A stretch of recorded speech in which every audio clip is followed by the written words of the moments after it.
So I found some chalk, okay? I don't have very many of them, so I don't really know how I'm gonna do this. I thought I might give out a few of them so you could try them on your own, alright? I haven't tried this yet, so I could be eating my own words here. Have fun with that. Yeah. Careful, don't break it yet. I'm not 45. Yeah, especially.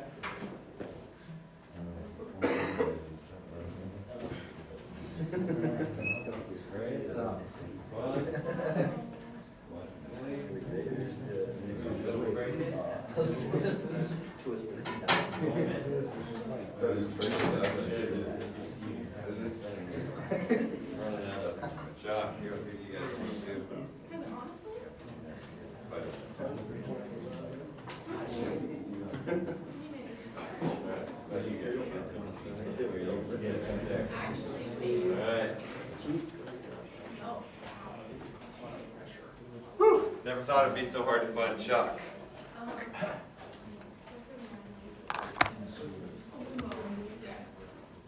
Chalk, yeah? Maybe? This work? So we got ourselves a piece of chalk, right? Boom. And what were we doing with that piece of chalk? Well, we were going to put it into pure torsion, right? So if you took your piece of chalk, you put your hands on it, right? And you want to just twist it, right? We're going to twist it. We're not going to put any compression load on it. We're not going to try and pull the chalk apart. We're just going to twist it. And when we twist it, right, that stress element, that block that we've always been looking at, right, that we normally have normal stresses and shear stresses, it's just going to be in shear, right? Because we have the shear stress due to torsion is TC over J, right? So all we're going to be doing is putting this thing into pure torsion, right? Which would be putting it into a stress state that looks something like that, right? We just have shear stress. Okay, we're just putting a torque on our chalk, right? And if we were to plot those 2 points on this Morse circle, right? This would be our, say, X face. Well, I already labeled them. Y face and X face, right? There's no normal stress, so we're going to be right along this Y axis. Well, the principal stresses, right, are on our x-axis. In order to get to our principal stresses, we're going to have to rotate, right, that stress block up there 90 degrees, or, right, in the real world it's 45. So if we took our stress block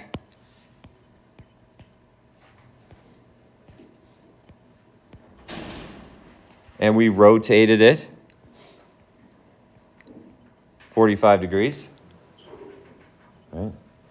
We're going to have something that looks like this, right?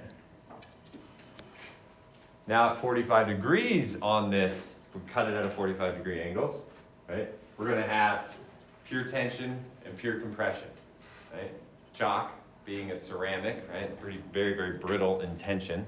My thought is that when we twist this thing in pure torsion, it's going to break apart, right? Along an axis, right, an orientation where it's getting in pure tension, right, which would be at a 45. So if you take your chalk and we twist it, hopefully. All right, so if I take this thing and I twist it, see how it twisted in a spiral at a 45-degree angle. Look at that! Woo! Huh? And that goes to show you that, right, as we do additional loads on our chalk. Come on, twist and break it. There it went. That was beautiful. Beautiful.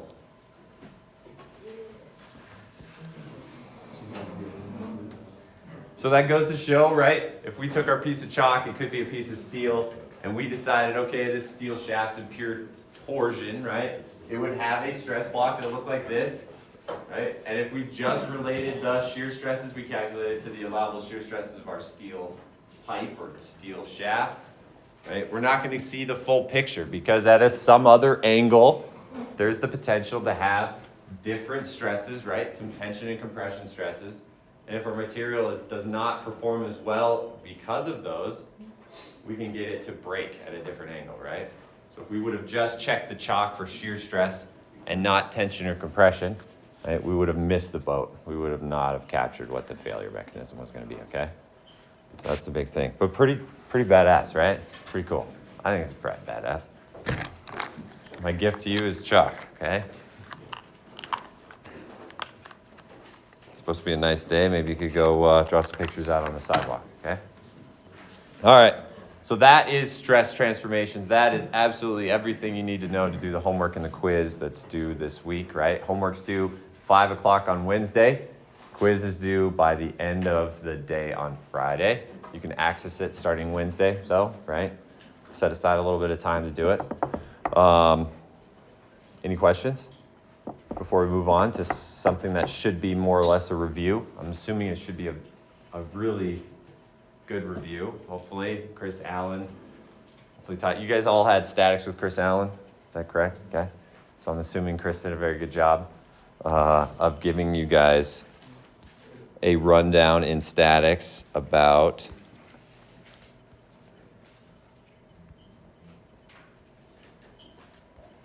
equilibrium and beams, right?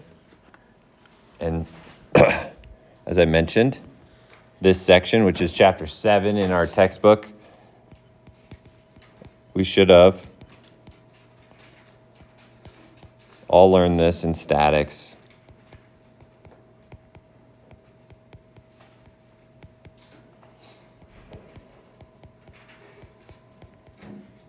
I hope, okay?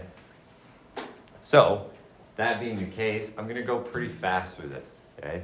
If you do have any questions, though, ask them, okay? Clarifications, just refreshing yourself, right? If you have any questions as we go through this, definitely speak up.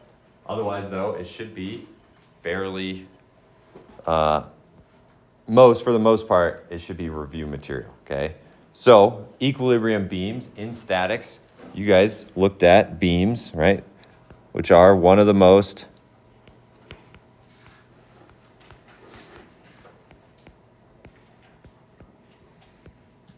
common and important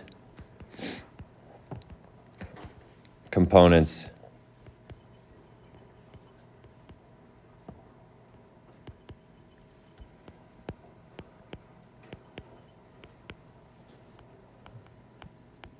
used in structural and mechanical applications.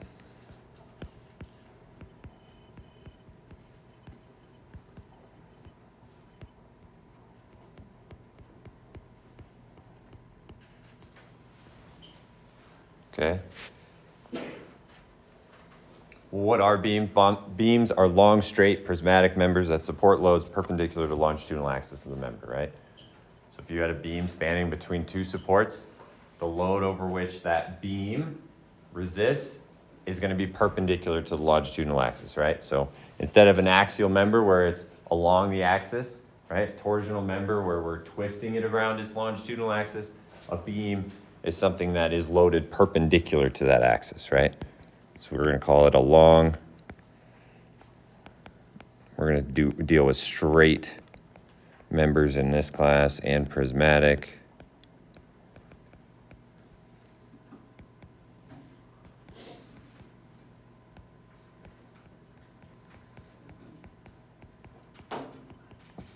Supporting loads.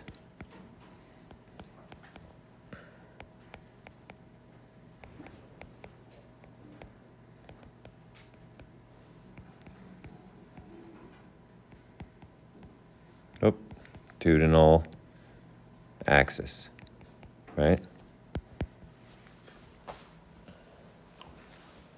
Forces in beams are resisted by a combination of shear forces and moments, right? Should be a review, right? Forces. So those transverse forces, whether it's a point load, uniform load, concentrated moment, those things are resisted by the beam.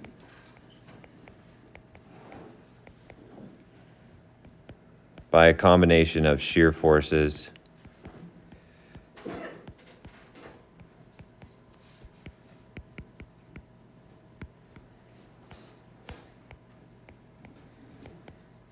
and moments, right? So we've got a beam here.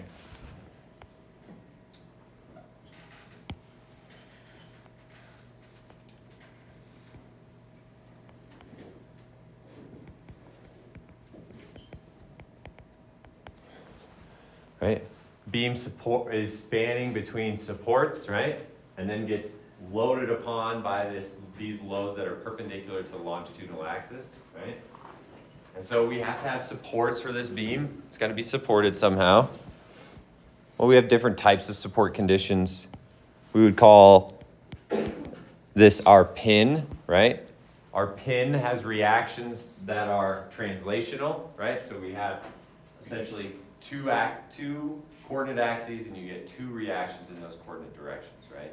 So you have a reaction along the x-axis and a reaction along the y-axis, right? No moment. So what is a pin able to do? Well, just that. It's a pin, so it has no rotational stiffness, right? So you don't get a moment sitting at the reaction or at that support point. In the real world, what does this look like? Well, in steel design, a lot of times the steel connection between a steel beam and a steel column, we a lot of times consider it to be pinned. And we do that by designing this little clip, this bolted clip, or sometimes they're welded, to be flexible, right? So this clip can hold the beam with respect to along the axis or perpendicular to the axis, but this beam can rotate at this connection to the column, okay? And they give us requirements as designers to how big the angle can be, how big a plate can be, how big the welds need to be, all because we want to make sure that idealized it behaves like this, right? So it can rotate. Is there some rotational stiffness there? Yes, but we neglect it, okay, in design. We assume that it can act as a pin. The next one we have, well, we have a roller, right? A roller releases additionally one other degree of freedom, right? So essentially, instead of not allowing this beam to slide left and right, now the beam can slide left and right, and now the only restraint we provide for our beam is the vertical restraint, right? So it's going to hold up the beam, but not restrain the beam from sliding left to right.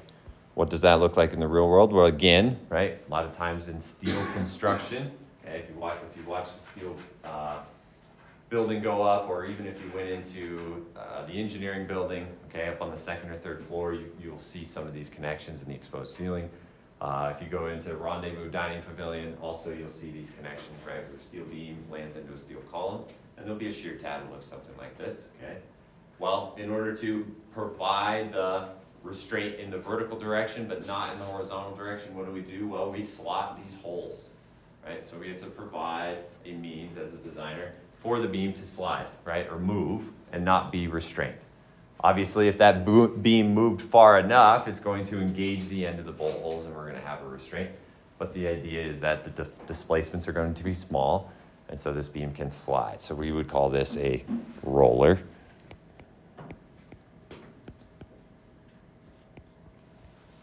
Okay. And then lastly is what we would call our fixed case. Okay. Fixed case restrains our connection in all directions, right? So rotation and translation. So we have sliding left to right, moving up and down, and rotating about that point, right? So we're going to have two reactions at a moment, and that would be our fixed case. In the real world, in steel construction, it looks something like this, where now you want to connect all of the elements of your beam, right? Because as we'll find, and as you guys found in statics, right, we have moments and shears. Well, in this class, we're going to take it a step further, and now we're going to say, okay, well, what kind of stresses and forces do those moments impose upon our beam or our column? Okay, well, for bending stresses, we get, what ends up happening is we get these big T and C forces at the top and bottom of this wide flange column, or wide flange beam. And in the middle, we need something to carry that vertical force, so then we end up putting this big shear tab, right? And as you can tell, everything's welded off a lot. Okay. An example of this would be the engineering building has lots of these, what we would call moment frames or fixed connections, and they become very tedious and large. Lots of bolts and lots of welding. Okay, so we're basically saying that that beam and that column, if they were to rotate, they have to rotate together. the beam's not going to rotate without the column. Okay, so we end up having to do a lot of effort to make sure that we get that behavior. Okay, so we have a pin, we have a roller, and we have a fixed support, which you guys, I'm sure, have dealt with in statics. As we've dealt with already in axial loading and torsional loading, right, we have indeterminate and determinate systems, right? We have three equations of equilibrium.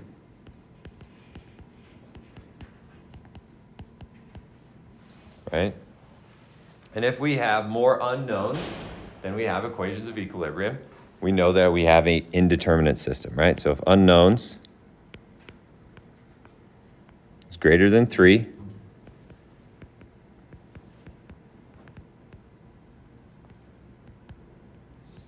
indeterminate, just indeterminate. I'm going to stop with that. Okay. If we had 4 unknowns, we would say it's indeterminate to the first degree.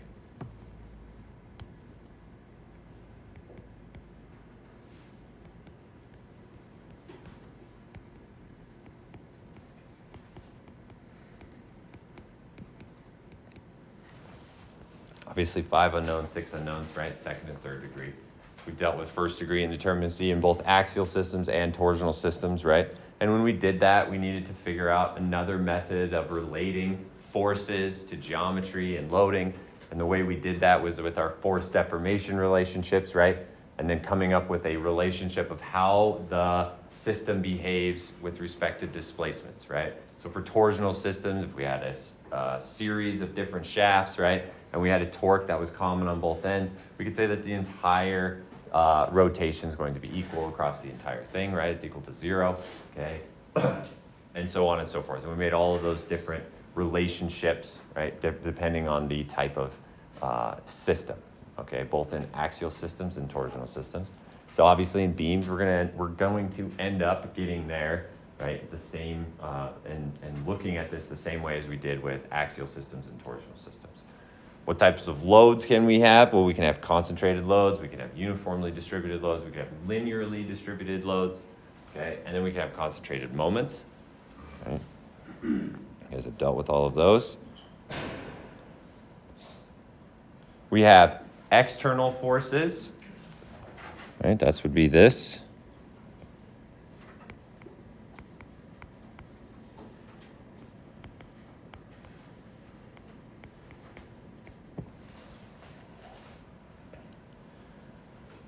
And based on those external forces, right, we get internal forces, right?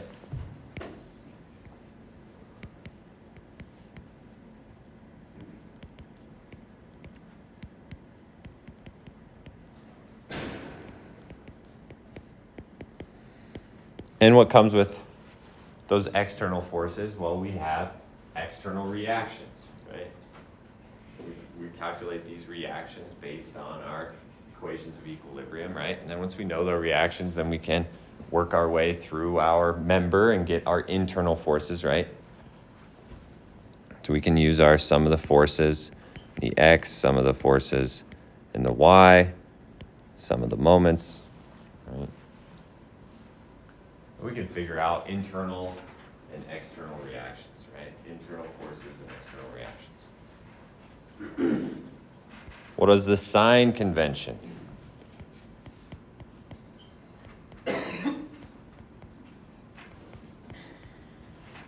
Well, if we look at shear, a positive shear rotates our beam slice clockwise, right? Positive is up on the left, down on the right. That's how I remember it. Up on the left, down on the right, okay?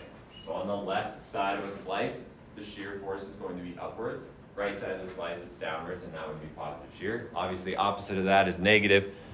If we look at bending moments, okay, a smile is a positive bending moment, right? Positive end bends the beam slice upward into a smile. And obviously, the inverse is true for a negative moment, right? So the negative moment bends the beam slice downward into a frown, okay? All this still kind of review, right? Making sense? Okay. Shear and moment diagrams are going to be very important in this class. This is where we're going to take the internal forces, right, and reactions. And now we, in engineering mechanics, we're interested in stresses, right? We want to know and make sure that we can relate the applied forces to the material properties of the element, right? Decide to make this beam out of a wide flange beam, right, or a channel made out of A36 steel. Well, what does that mean if we have this point load P at the center of midspan? What does that mean for our material? Is it okay or not okay, right? So we need to know what our shear or our shear and moment are, our internal forces, right? Because we took our forces just in axial systems, force over area gives us a normal stress. With respect to torsion, right, TC over J, right, we use our torque or internal force, internal torsion, and we relate that to material or to geometric properties, right, C and J, and we would figure out stress, and then we can relate that stress back to material properties. So we're going to do the exact same thing. So the very important thing that you guys need to remember, hopefully from eGen 203, is getting these shears and moments, right? Getting these internal forces, which is, I mean, beams are the most complicated out of all the systems we've covered. That's why we're doing it last. It's because obviously axial and torsional systems were fairly straightforward, right? Now we have, based on applied loading, we're going to get shear and moments, right? We're going to get two different forces, and those forces are going to provide two different types of stresses, right? Normal stresses and shear stresses. So if we had a beam, okay, so shear and moment, sorry, skipping ahead here. We want to determine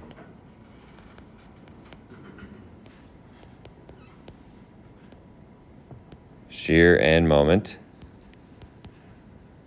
right? Denoted with a V and an M at all points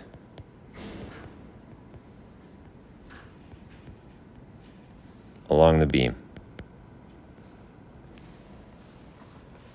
Right. So if we had this beam, it was L long, it went from points A to C, okay? Point A was a pin, point C is a roller, if you look at these, right? We got a pin and a roller, and we have a point load of magnitude P that's acting downward at midspan, okay, at B. We want to know what is the shear and moment at all points along the beam. I'm going to add, because in reality, because it's a pin, we should have this reaction at A in the X direction, right? We're going to have a reaction at A in the Y direction and a reaction at C in the Y direction. Right? This would be our free body diagram. We took our member. We'd have three unknowns, three equations of equilibrium. This is a determinate system. We can calculate our forces without coming up with additional relationships like we did with axial and torsional systems. Right, so this is very straightforward. Summing forces in the X, right? Summing forces in the Y, and summing moments. Those are our three equations.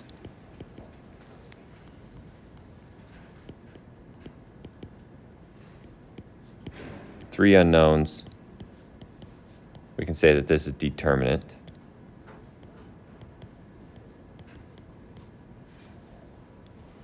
If we sum forces in the X, well, this is the easiest one, must equal 0. The only force we have in our free body diagram there is, right, the reaction at A in the X direction. There's no other applied forces.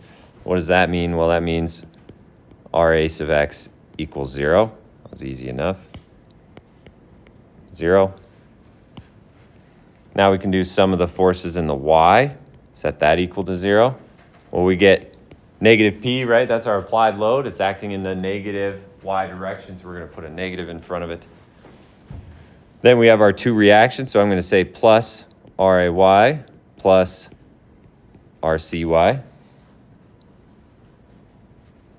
Well, we can't explicitly solve for RAY and or RCY in this equation, right? One equation, two unknowns. We need another equation. Fortunately, we have sum of the moments. We're going to say that that equals 0. I'm going to sum the moments about A, right? You got to indicate a point over which you sum moments about, okay? Because it's critical, right? Moments have a moment arm. It's a force times a distance. We need to know what that distance is. In order to know what the distance is, we need to know the point over which we're going to sum moments about. So we're going to sum moments about A, set that equal to 0. right-hand rule, our point load P is going to provide a negative moment, right? Curl your fingers in the direction of the force around the point at which you're summing the moments about. That's point A. It's going to be negative. The force times the moment arc is a distance of L over 2. Acting in the opposite direction, we have our RCY. That's over the full distance, or L. Now we have PL over 2 equal to RCY L. L's cancel out. Now we know that P over 2 equals RCY.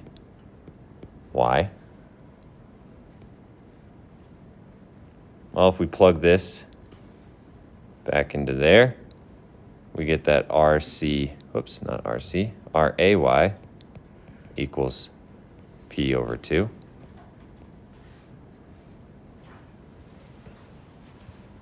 Which is what we originally started with, right?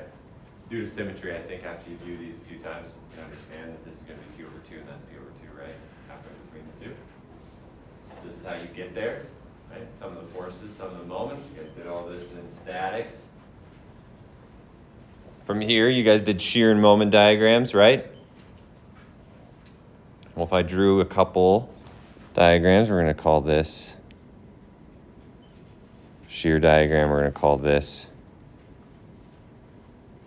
our moment diagram.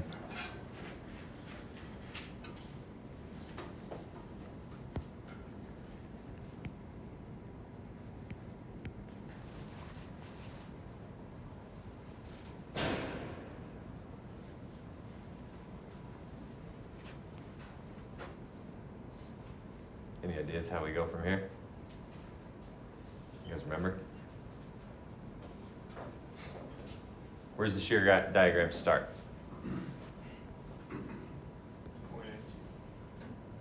Point A, yep. And when you start at point A, what's the magnitude right here? What's the magnitude of our shear when we first start? P over 2, right? Starts at 0 and it runs up that reaction to P over 2. Do that. Right, in the direction of the applied reaction, right, upwards. So we're going to move upwards. Okay, what's the magnitude of our shear at point B? P. How about half P? Half P, remember that? It moves P, right? The change in shear is P, but the magnitude, right? So if we go from point A to point B, what's the shear between points A and point B? What? P over 2, right? This thing just keeps doing this. Right? We have no applied forces. If we have no applied forces, the shear doesn't change, right? So we had a reaction, bumped us up to P over 2, and we're going to stay at P over 2 until acted upon by a force, right? An outside force. There's no outside force until we get to B. So we're going to be P over 2 until we get to B, right? B is like somewhere right in here. And we have P over 2, right? So we've gone from A, get to B. When we get to B, there's a force acting of magnitude P. So what does that do? Pushes it down magnitude of P. So we started at P over 2. It's going to overcome our P over 2 and then go another P over 2 downward, right? So we're going to be down here. Whoops. We're going to be down here at P over 2.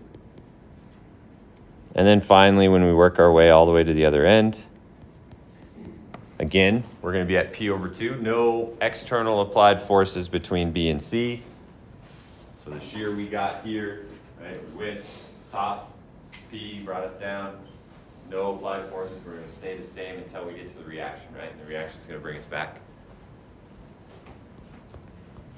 to 0. Yes. Right?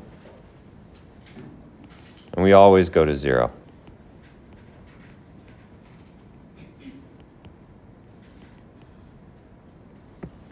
Always goes to 0.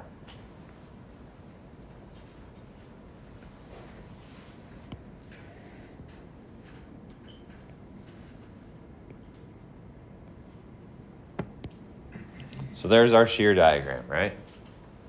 Started at 0, went up to P over 2 based on the reaction, stayed the same, down, all the way over, back up, right? 0 to 0. Moment now. What is the magnitude of the moment at A? 0. Start at 0, right? It's a pin. We can't have we don't have a reaction there. Applying a moment. So the moment is 0. As we move to B, what is the magnitude of the moment at B? Remember the relationship here between shears and moments? It's the area, right? So as we move across from A to B, the magnitude of the moment is just the area underneath the shear diagram, right?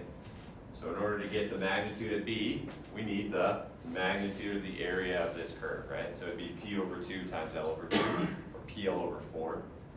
Right? That would be the magnitude of our moment diagram. Does something like this. And then obviously, the areas, we either add them or subtract them, right? And we add them or subtract them based on the areas of our shear diagram. So the area up here is above the axis, right? It's positive P over 2. I should label those negative. Right, so this is negative P over 2, negative P over 2. So now we have an area that's in negative PL over 4, right? Negative P over 2 times L over 2 is PL over 4, negative. So we're going to subtract that back out by the time we get to this end. Okay. It's linear because this is constant, right? Our shear diagram is constant, the magnitude is constant, so then what does that mean? The slope of our moment diagram is constant. Right? We're adding the same incremental amount for every incremental amount we're moving across the shear diagram, right? So our magnitude is going to be P over 2 times L over 2, right? PL over 4, which is just the area of our shear diagram, right? In this case, it's 0, right? And it's 0 due to our support conditions.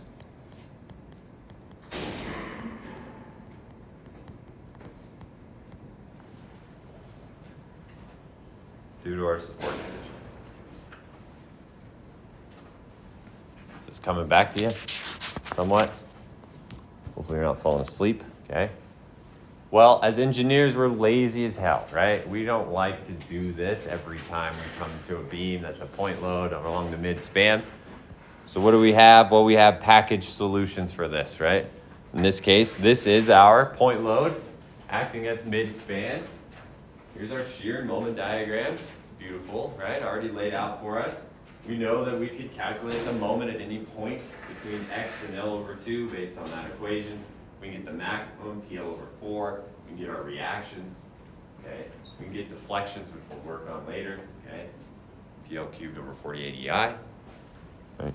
But these are out there on D2L, okay? This comes out of the American Institute of Steel Construction Steel Manual. They have pages of all of these different configurations. Because who wants to do this every time, right? I just want to be able to go out here and find it and then figure out what I want out of it and use an equation and grab it, right? So those are out there. If we don't have those package solutions though, right? So we'll say this is on D2L, okay? Otherwise, we use an analysis method as the method of sections. Right? What is the method of sections? Well, we take our initial loading, right? Our problem, we solve for our reactions, and then we start cutting our beam at critical locations, right? Locations of interest. And then we use additional, right? We use our equations of equilibrium to figure out what are the internal forces acting in our beam at those locations, right? So this would be our loading condition.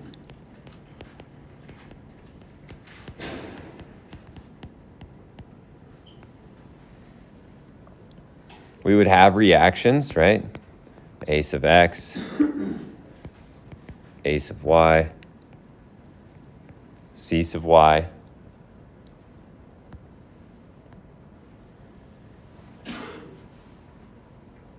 And if we wanted to know some magnitudes, right, or values of our shear and moment at some critical locations in here, probably maybe the change in our uniform load to constant, our change in our uniform loads, right? We went from linear to constant there.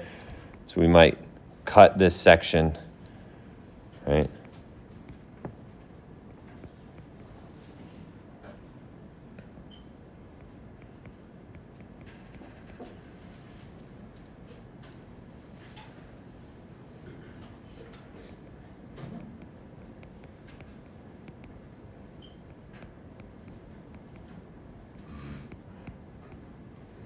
At some, say we call them critical locations, right? Just locations that we feel are critical, and the reason why they're critical is they might have changes in our shear and moment, right? As we know, they're all tied together, loading, shear, and moment, right? Just as they were up here with our shear diagram and our moment diagram. Shear diagram's tied to the applied load, moment diagram's tied to the shear diagram, okay? And so it'd be helpful if we knew what the equation was for our shear diagram, right? So we can determine what our internal forces is or are.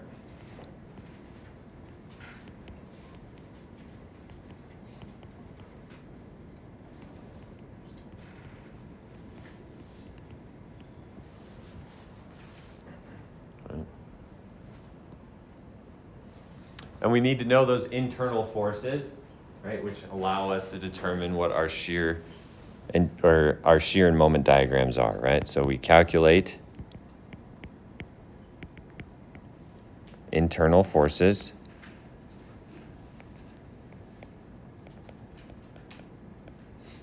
And we do that to generate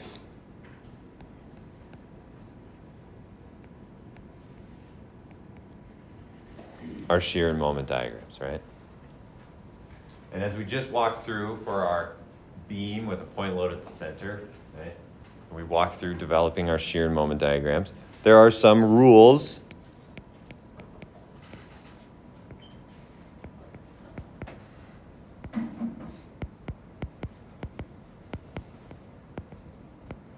that are helpful in that generation, which should be a review for you guys, okay?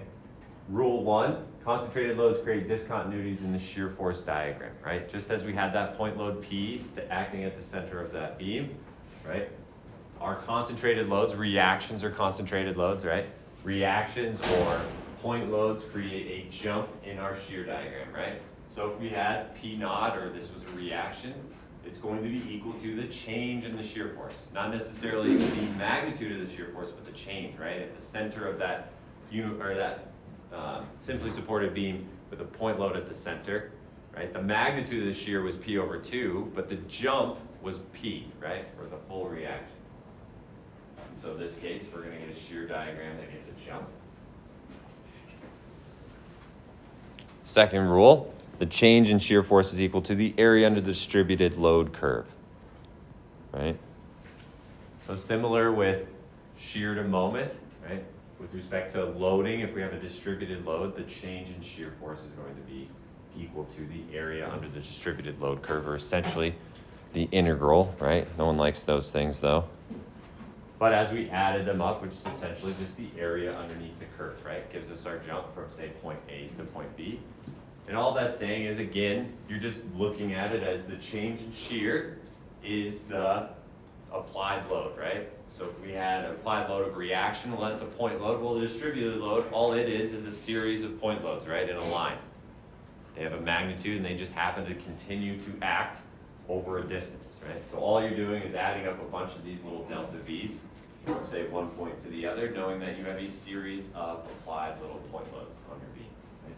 So we get a change in the shear force. Rule 3, the slope of the shear diagram is equal to the intensity of the distributed load. So the rate of change of our shear force, right, which is the slope, is really just the magnitude of our distributed load. Right? If our magnitude is really, really great, well, obviously your shear force, right, in your beam is going to change really, really quickly. right? Versus having a small magnitude, it's going to jump at a small amount, right? All going back to rule 1, where the change in shear is that applied load, right? And so with a distributed load, if you have a very small distributed load, you essentially have a very small point load. So it's not going to change your shear force very, very much, right? So that's rule 3. We have rules for moments.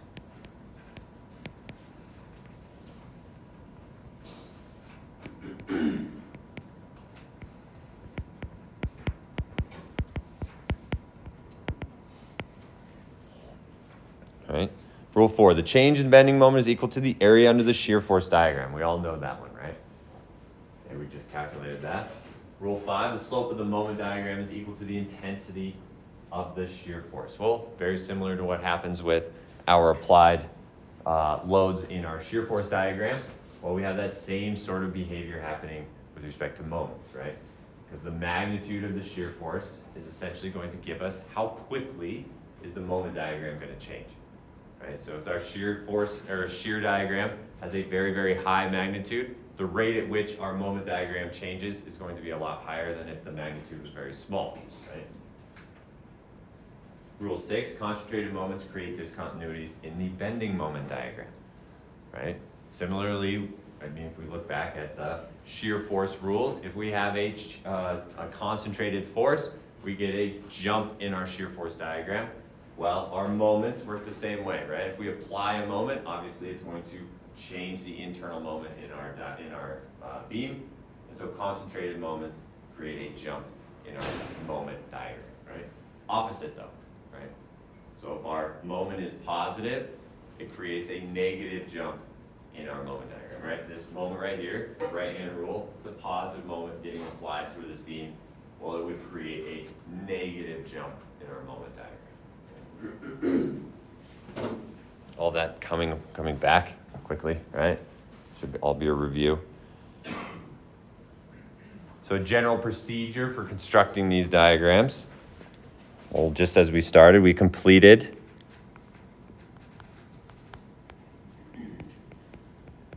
the load diagram.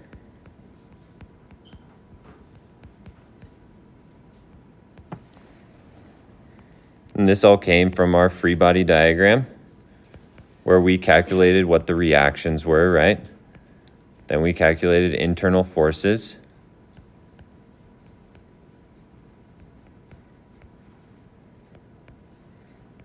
And we could locate critical sections.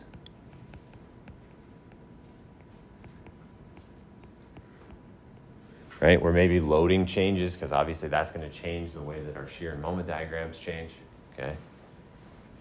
Step 2, we're going to construct our shear diagram.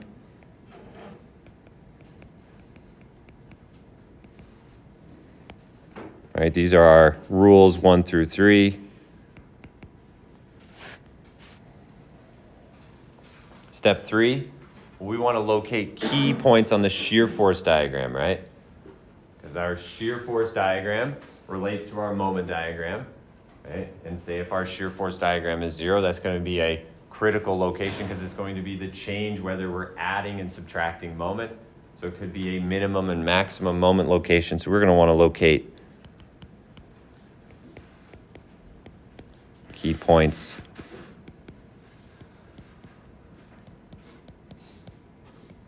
on the shear force diagram.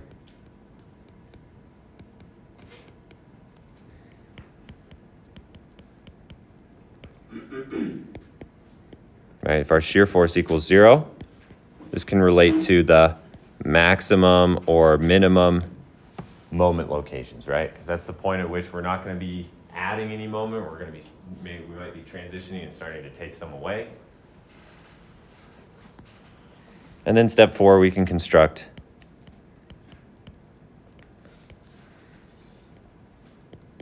our bending moment diagram. And this is where we can use rules 4 through 6.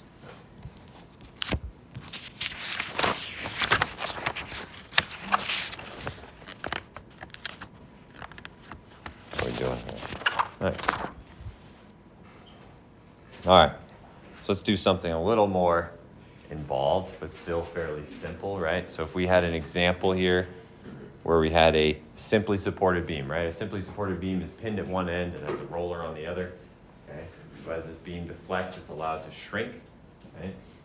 It has no applied moments at either end, right? No resisting moments at either end because we have pins and a roller. So we have a pin, we have a roller, and they want us to find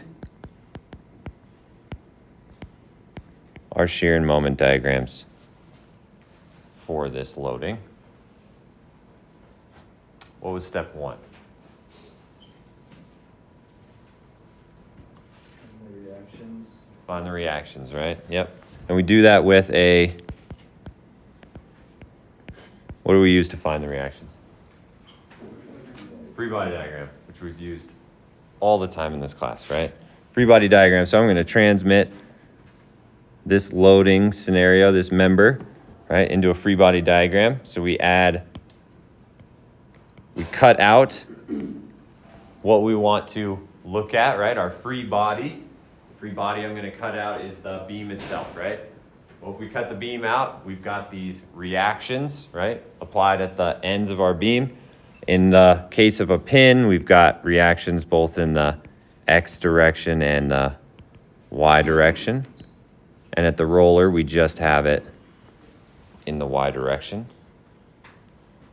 So we have our reactions now. We pulled out our beam, our free body. That free body also has applied forces on it. So we want to make sure that we get those involved also. So in this case, we've got 12 kips at B and 10 kips at C. And they provide us with those distances. I'm just going to use the ones that are up above instead of doing it. Otherwise, if we drew a free body diagram, we would indicate what those distances are. So we want to calculate reactions. Well, if we look at this, we have three equations, three unknown. This is determinant, right? So we're going to be able to calculate our reactions. Similar to our single point load, if we sum of the forces in the X direction equals to 0, well, we know that AX equal to 0. If we sum forces in the Y direction equal to 0, I'm going to get that AY minus 12 minus 10 plus DY equals 0, right? Based on my assumed directions of those reactions. Okay, I assume they're in the positive direction. Then we can sum moments, right? That's our last equation we have. I'm going to sum moments about A. Reason why I sum moments about A is it gets rid of this a sub y in this equation, right? Summing about A, both AX and AY have 0 moment arms about this, so those go away. The only contributions I now have are going to be my 2-point loads with their respective moment arms, and then our reaction at dy times its moment arm. So I'm going to say that equal to 0. Right-hand rule, the point loads are providing negative moments.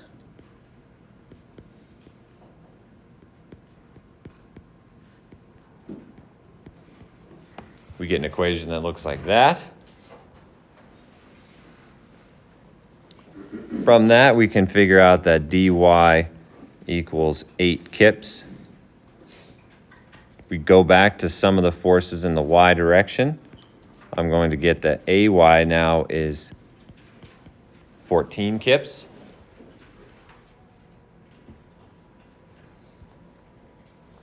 And this is where I step back and say, does this make sense, right? Do the reactions that I calculated make sense? AX equal to 0? Hell yeah, that makes sense, right? There's no applied loads in the X direction. dy equal to 8 kips, AY equal to 14 kips. We're looking at this loading. Well, 12 kips is skewed way towards the A side, so I would assume that AY is going to be bigger than dy. I feel pretty good about the answers that I got, okay? And we'll continue getting our shear moment diagrams on Wednesday. Don't forget the homework, okay?